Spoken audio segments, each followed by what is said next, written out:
경제를 잘 알지 못하는 사람을 위한 당장 내 돈이 되는 지식, 머니클래스. 오늘의 키워드 먼저 보시죠. 한국은행 금통위 긴급 예측, 이번에도 동결할까? 한국은행 금융통화위원회가 잠시 후 오전 9시 회의를 열고 현재 3.50%인 기준금리를 조정할지 말지 결정합니다. 동결할 거란 예상이 많습니다. 하지만 걱정은 최근 한미 금리 차이가 역대 최대로 벌어진 상태라는 겁니다. 오늘은 금통위의 결정을 미리 예측해 보고요. 사실 결과 예측보다 더 중요한 것, 지금 돈이 돌아가는 상황과 분위기죠. 우리 주식시장 현재 분위기와 향후 전망까지 들어보겠습니다.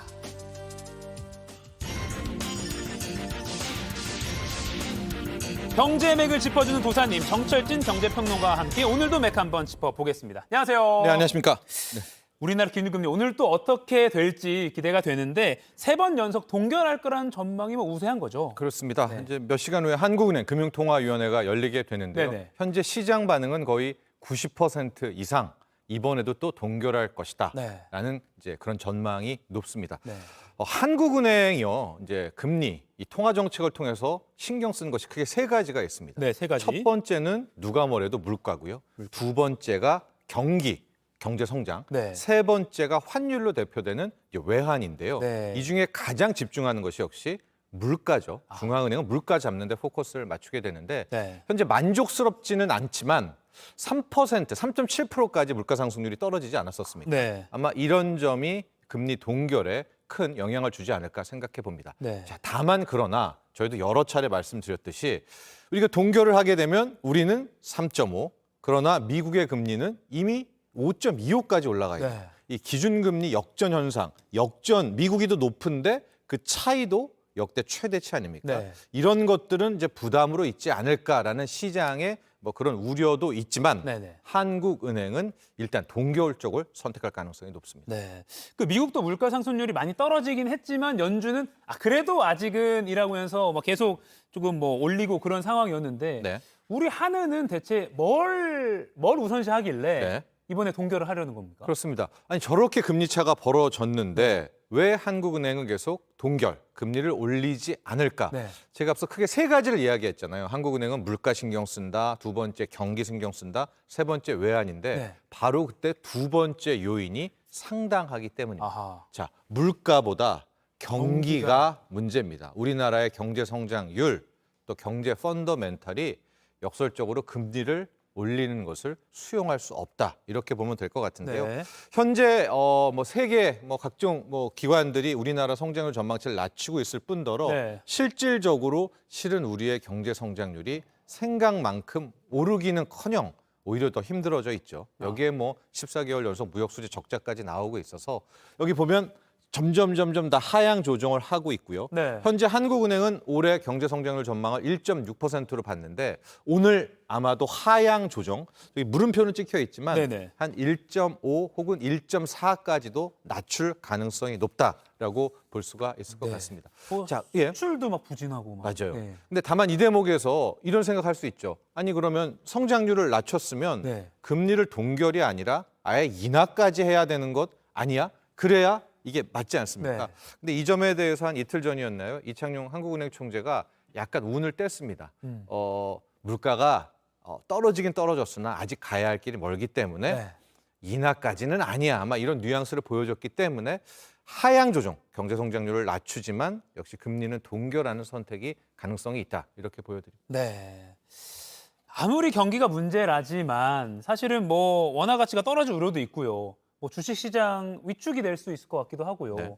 그런데 이렇게 좀 투자자 입장에서는 또 이런 생각이 들 것 같아요. 그렇습니다. 부작용 없을까요? 이번에는 그 한국은행의 세 번째 역할, 제가 앞서 네. 말했듯이 이 외환, 환율에 대한 이야기를 한번 해보면서 네. 주식에 대한 이야기까지 넘어가 볼 텐데 네. 현재까지만 놓고 본다면 현재까지만 이창용 한국은행 총재의 분석 이런 것들이 옳았다라고 볼 수가 있습니다. 왜냐? 이창용 한은 총재는 늘 이야기하는 것이 환율의 어떤 특정 레벨이 중요한 것이 아니다. 미국과 한국의 기준금리가 얼마나 벌어졌는지 자체가 중요한 것이 아니다. 네. 외환이 왔다 갔다, 즉 달러가 들어왔다 빠졌다 하는 거에는 이런 환율 금리 차이 외에도 수많은 이유가 있다라는 점을 굉장히 강조했거든요. 다른 요인도 많다? 예, 그래서 뭐 금리 차이 벌어졌다고 기계적으로 올리고 그건. 그러지 않는다라는 이야기를 누차례 말했는데 현재까지 외환시장 또 수급을 보면 그런 것이 좀 들어맞습니다. 아, 그래요? 최근에 주식시장 한번 보도록 할게요. 네네. 주식시장 보면 오히려 상당히 좀 잘 버티고 있습니다. 네. 뭐 은행 사태도 터졌었고요. 뭐 여러 가지 사태도 있고 물론 현재 1,300원대의 환율이 만족스럽지는 않지만 네. 중요한 것은 과연 우리나라 시장에서 이 외국인 자금이 빠져나가냐 아니냐가 중요하잖아요. 네. 금리 차가 벌어졌기 때문에. 근데 지금 주식과 채권 합쳐서 이제 외환 자금이라고 보여지는데 네. 오히려 2월, 3월 기점으로 채권은 굉장히 많이 들어왔고요. 5월만 놓고 보면 주식에서 상당폭 들어왔습니다. 그러네요. 이게 뭐 채권이 워낙 사이즈가 크기 때문에 차이인 거죠. 저 주식에서 지금 5월에 2조 원 이상 들어왔다는 점도 상당히 좀 주목할 만한 일이거든요. 아마 이런 점들에 힘입어 주식시장도 버티고 있는 것 같은데 네. 딱 현재까지만 놓고 보면 미국이 우리보다 금리가 훨씬 높아서 자금이 빠져나간다. 이거는 보이지 않고 있습니다.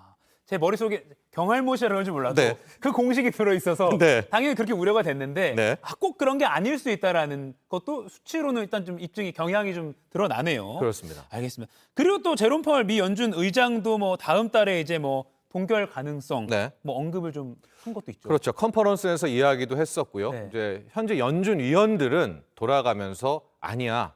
긴장 풀지 마. 6월에 한 번 더 올릴 수 있어라고 이야기는 하지만 오늘 새벽에 나온 이제 회의록 그때 당시 FOMC 회의에서 네. 무슨 얘기를 했나를 봐도 물론 굉장히 치열했습니다. 뭐 한 번 더 올려야 된다, 필요하다, 아니다 네. 있었지만 내용 자체로는 이쯤이면 추가 인상이 더 필요하지 않을 것 같다. 그러니까 덜 필요할 것 같다는 내용도 언급이 됐었거든요. 그렇다면 미국도 6월에 기준금리 동결 가능성이 좀 높아진다. 이렇게도 볼 수 있겠습니다. 네. 이번에 하느니 기준금리를 동결한다고 해도 이제 뭐 외환도 뭐 괜찮을 것 같고 뭐 주식시장도 많이 괜찮다면 지금 투자해도 좋겠습니까? 여러 차례 말씀드리지만 우리나라의 주식시장의 흐름은 네. 경기와 이런 것들과 상당히 좀 무관하고요. 수급이 가장 큰 역할을 해왔던 게 사실입니다. 그 수급 중에서도 외국인의 역할이 컸거든요. 네. 외국인이 사면 주식 오르고요. 외국인이 팔면 주가 떨어지고 네. 이런 것들의 확률이 매우 높았었는데 현재 놓고 보면 우리나라 환율이 굉장히 좀 높은 편이잖아요. 1,300원대. 그럼에도 불구하고 외국인들이 5월에 이렇게 들어왔다라는 것은 네. 향후 아마 외국인들은 원화가 좀 강해지지 않을까? 환율 하락을 좀 점치는 것이 아닌가? 그렇게 된다면 실질적으로 외국인들은 더 이런 가능성에 베팅을 하고 들어오겠죠. 네. 그런 저 외국인들의 수급에 힘입어서 뭐 코스피에 좀 긍정적인 영향이 있을 것도 같다. 네. 이제 이런 분석이 가능한데요.